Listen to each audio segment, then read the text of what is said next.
Hey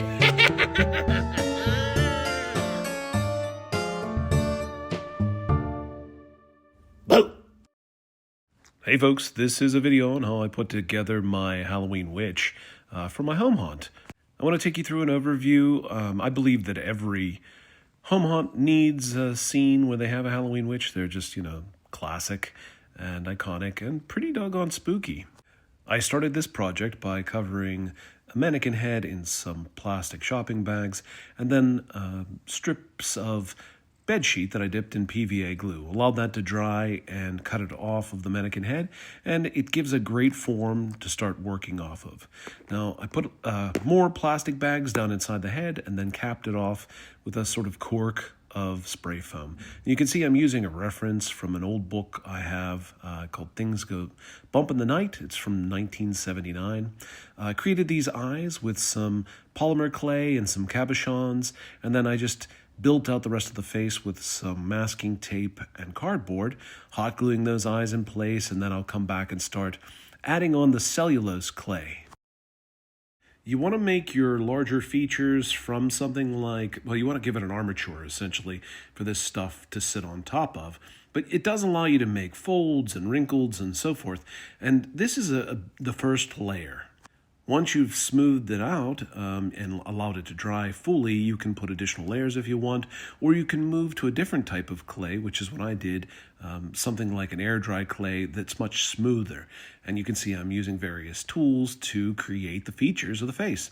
I covered that layer in a layer of latex and then began using some washes to give color to the face. Now, this is just a dark wash of latex paint, black latex paint that was watered down and then painted onto the face and then wiped back off.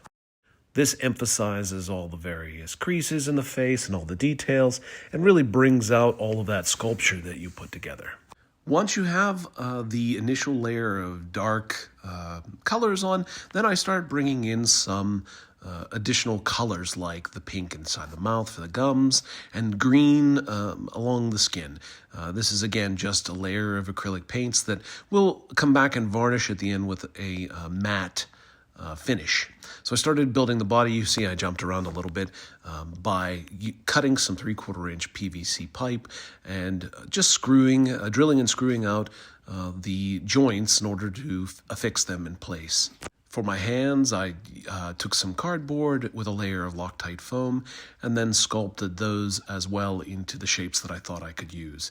We were ready to start hairing, and this is just some silicone, then laying in the hair from the back of the head forward until it looks like she has nasty, stringy hair.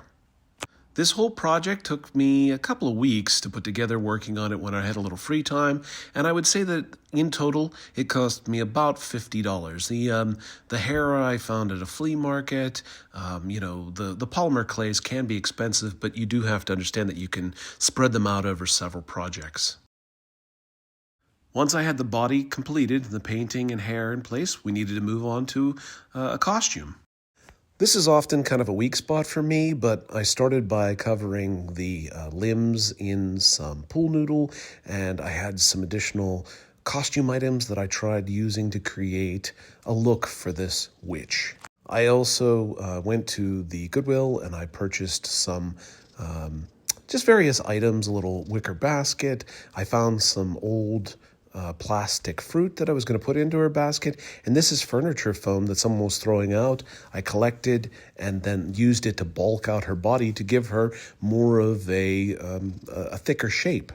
I kept looking at my reference and trying different things in order to try to design a costume that I thought was interesting and also met the needs of, hiding some of the less desirable parts of the PVC frame. Your local charity shop or your Goodwill or your red, white, and blue is going to be a great place to source interesting items to add to the costume. And I cut some additional nails for her hands out of some flooring, EVA flooring, and she was starting to really look like she was finished. These little details really make it interesting. I found some keys I put onto a piece of wire, and she was done. I hope you've enjoyed this video. Please comment questions, like and subscribe, and as always, happy haunting.